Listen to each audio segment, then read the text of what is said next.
গভীর রাতের নিস্তব্ধতা, ঝিঁঝি পোকার একঘেয়ে ডাক আর দূরে শেয়ালের আনাগোনা, এই তিনের মিশেলে একটা চাপা আতঙ্ক নেমে আসে আমার শহরতলির বাড়িতে। আমি রাতুল, পেশায় একজন চিত্রশিল্পী। আমার স্টুডিওটা বাড়ির পেছনে, পুরনো একটা দোতলা বাড়িতে।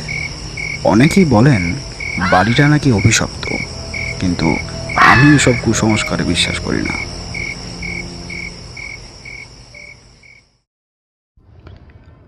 আর একটু এই রঙের ছোঁয়াটা ঠিক জমছে না।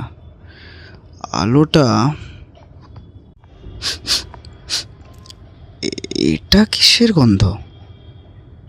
এই রাতে অদ্ভুত তো, গোলাপ আর চন্দনের গন্ধ। স্টুডিওতে তো এসব থাকার কথা না। রাতুল, রাতুল।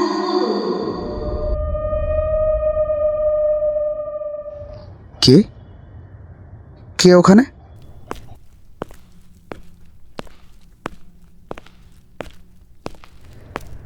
কেউ তো নেই।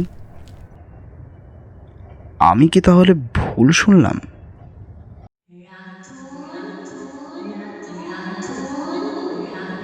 থামুন! কে আপনারা? আর না, আজ আর কাজ হবে না। পরের কয়েক রাত একই ঘটনা করতে লাগলো। সেই গন্ধ আর ফিসফিসানি। আমার ঘুমের বড্ড ব্যাঘাত ঘটছিল, আঁকতেও মন বসছিল না।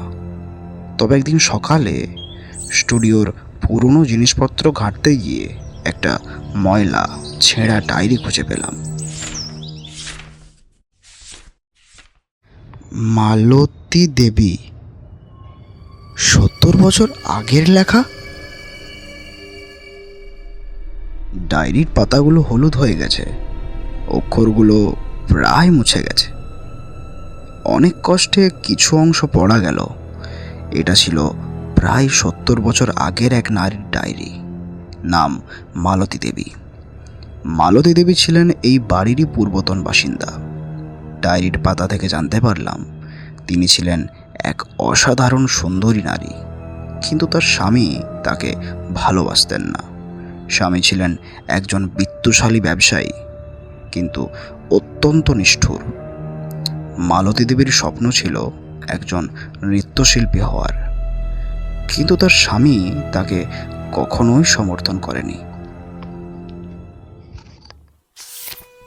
আমার জীবনের সব রং হারিয়ে গেছে, ধীরে ধীরে শেষ হয়ে যাচ্ছি।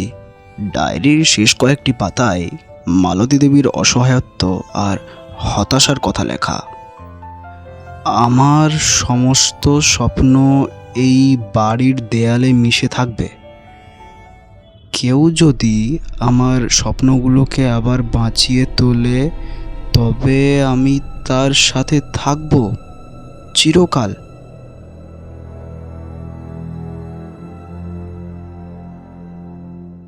ডায়েরিটা পড়ার পর আমার মনে এক অদ্ভুত মিশ্র অনুভূতি হলো।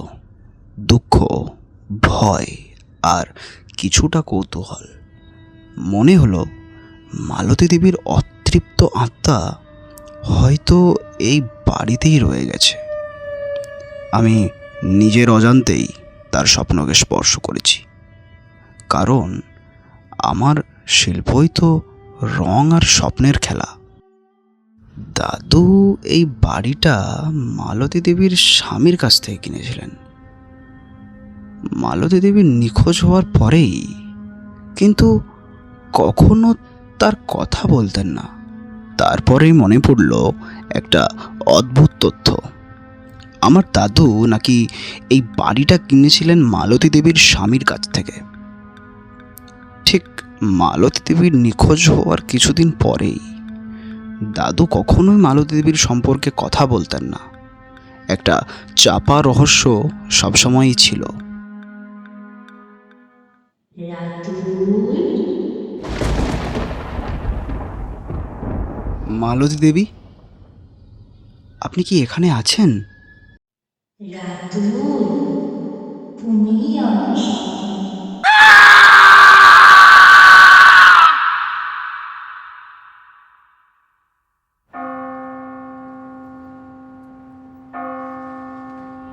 আমি আমি আপনার স্বপ্নগুলো আঁকছি, আপনার ইচ্ছেগুলো বাঁচিয়ে রাখছি।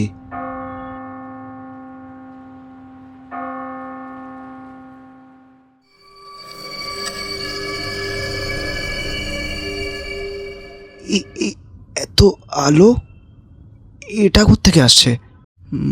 মালতী দেবী, আপনি কি হাসছেন?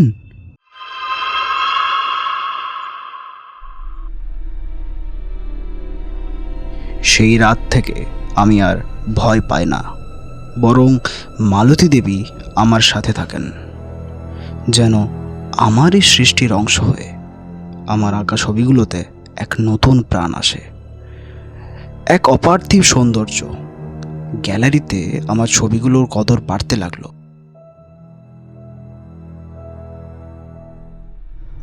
অসাধারণ! এই রং, এই অভিব্যক্তি, এর মধ্যে যেন অন্য রকমই একটা জাদু আছে। সবাই অবাক হয়ে আমার কাজ দেখে, কিন্তু কেউ জানে না এর পেছনের রহস্য।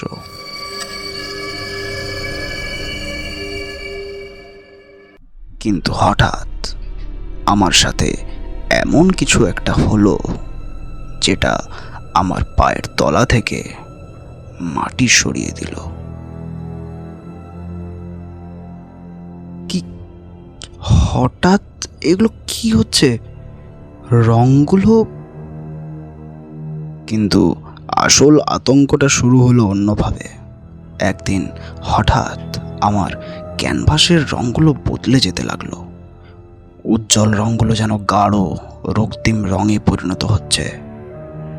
আমি চেষ্টা করেও সেগুলোকে নিয়ন্ত্রণ করতে পারছিলাম না।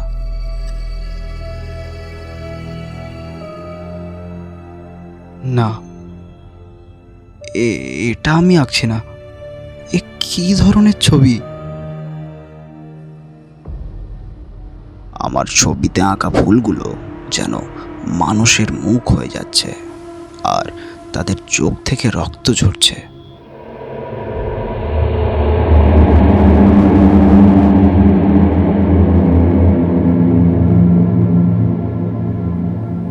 মালতী দেবী, এ এ কি আপনি করছেন? মালতী দেবীর উপস্থিতি এখন আর শান্তিদায়ক নয়। তার হাসিতে যেন এক বিকৃত আনন্দ। তার অস্পষ্ট অবয়বটা ধীরে ধীরে স্পষ্ট হচ্ছে, আর তার মুখটা যেন আমার দাদুর মুখের মতো দেখাচ্ছে। দাদু? কিন্তু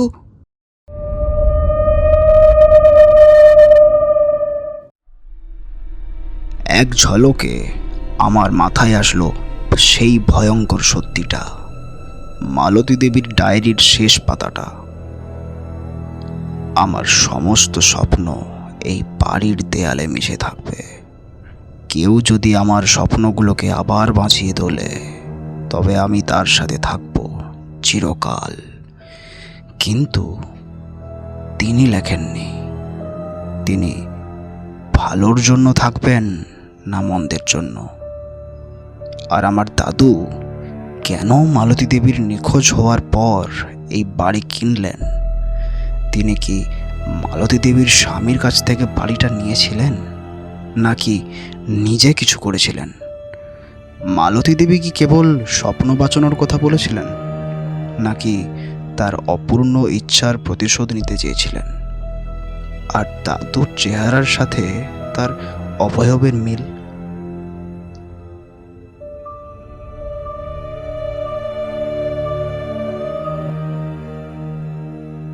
দাদু, আপনি? এখন আমি বুঝি মালতী দেবী আমার দাদুর হাতে খুন হয়েছিলেন।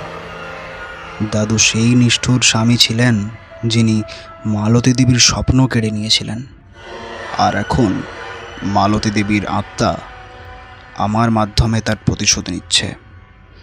আমার আঁকা ছবিগুলো এখন শুধু ভয়ঙ্কর নয়, তাতে দাদুর অতৃপ্ত আত্মার চিৎকার মিশে আছে।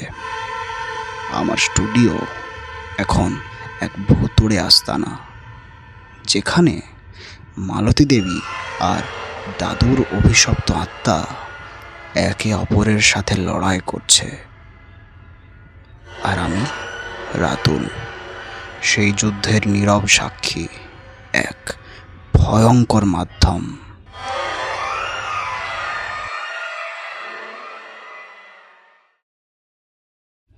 রাতুল পালিয়ে যা, রাতুল, রাতুল পালিয়ে যা জলদি।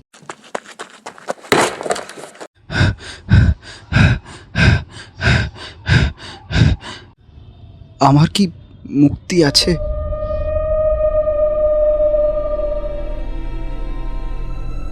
নাকি আমি চিরকালের জন্য এই অভিশপ্ত ক্যানভাসের দাস হয়ে থাকবো?